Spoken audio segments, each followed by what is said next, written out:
Jezus me zmeraj znova preseneti s svojo človeško prisotnostjo med ljudmi. In to ne samo po moji službeni dolžnosti, ampak res prav do dna srca mi gre ta njegova človeška odprtost za stvari, ki jih doživljamo pravzaprav vsi ljudje, od otrok do odraslih. Kot da bi ta veliki vsemogočni Bog s tem, ko je vstopil k nam na zemljo, v naše čevlje, tudi stopil v naše slabosti, bolečine, veselje in vse tisto, kar cenimo. Zato ga imam na nek poseben način za svojega vodnika in učitelja. Jezusa srečujem na zelo različnih poteh svojega življenja. Letos in lansko leto sem ga srečala med begunci. Ja, prav ste slišali, Jezusa sem srečala med begunci. On sam je bil begunec, kot mali otrok je bežal z mamo Marijo in očetom Jožefom pred kraljem, ki se je bal enega otroka. Kralj, mogočni Herod, je imel vse, ampak bal se je otroka, ker se je bal za svojo varnost, za svojo oblast, za svoje bogatstvo. In tega Jezusa, ki je tudi bil begunca, sem srečala, ko sem delala med begunci. Videla sem ga v tistih otroških solznih očeh, ki niso vedele, kaj se dogaja, ki niso vedele, zakaj so morali prehoditi, preplavati, preveslati, prepeljati se 1000 in 1000 kilometrov, da pridejo v nove dežele, v varne dežele, mirne dežele, ampak dostikrat med ljudi, ki jih ne marajo. Videla sem ga tudi v tisti stari gospe, ki je bila vsa srečna in nasmejana, ko je videla mene v moji redovniški obleki, v mojem pokrivalu, da tako kot ona, muslimanka, ima pokrito glavo, imam tudi jaz nekaj takšnega, njej podobnega. Srečala sem Jezusa tudi med policisti. Policaji, kaj je pravilno?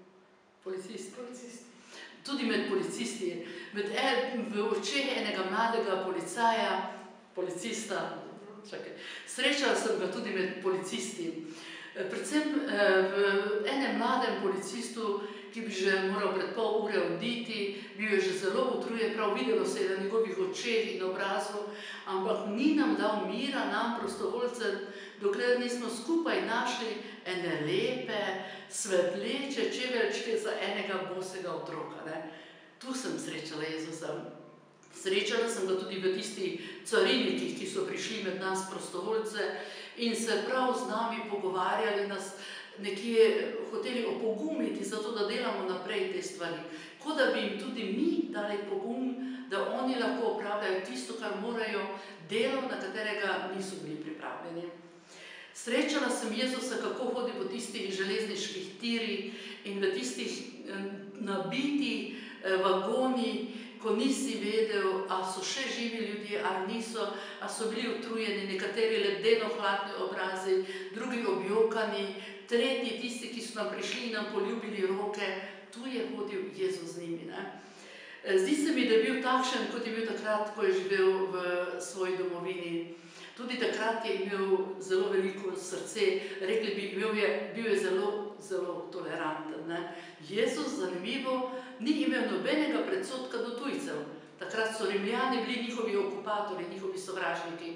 On je Rimljanom še pristopal z eno odprtostjo kot do svojega domačega naroda. Ozdravil je hčer od rimskega stotnika. Pristopal je k Samarjancem, ki so bili en narod, kako bi rekla, čisto drugačen, na nižjem kulturnem nivoju, bi rekli, kot so bili Judje. Jezus je gledal ljudeh človeka. In mene je danes včasih strah, da pri tem mnoštvu beguncev, pri vseh teh tisočih in tisočih, ki hitijo čez našo deželo, dostikrat pozabimo tisto, kar Jezus ni pozabil, da so to vendarle ljudje. Da so ljudje, ki ne rabijo samo en topel čaj, pa ene tople čevlje, ali pa ne vem, to, da jih pač popišemo in da jih šibamo naprej. Da so to vendarle ljudje, ki imajo srce in dušo. In če njim razen vsega tega, kar jim damo, ali pa tudi razen vsega tega, kar jim ne damo, damo vsaj en košček Jezusa. vsaj en Jezusov nasmeh, vsaj eno njegovo toplino, vsaj eno roko, ki ne bo tista obtožujoča roka ali pa vzvišena roka, ki deli hrano, ampak prijateljska roka, ki zna tudi pobožati, predvsem otroke. Potem mislim, da bodo ti ljudje začutili, da smo mi srečali Jezusa.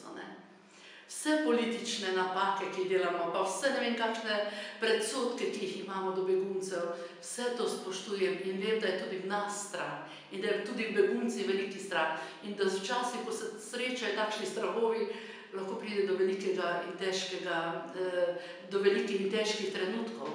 Ampak se mi zdi, da če dovolimo, da Jezusa vzamemo s seboj med te begunce, da Jezusa tudi njim delimo, potem dovolimo, da oni vstopajo v našo kulturo tudi z eno odprtostjo, doživijo nekaj lepega. In se mi zdi, da je to tisto, kar je Jezus delil tujcem. On jim je dal nekaj lepega. Ni jih, kako bi rekla, ni jih preveslal na našo vero. Ni rekel, zdaj se pa morate vsi obrezati kot Judje. Ne, on je bil med njimi, on je ozdravil bolanega, on je delil to in zato se ga srečujemo med begunci in upam, da bodo tudi begunci njega srečali med nami.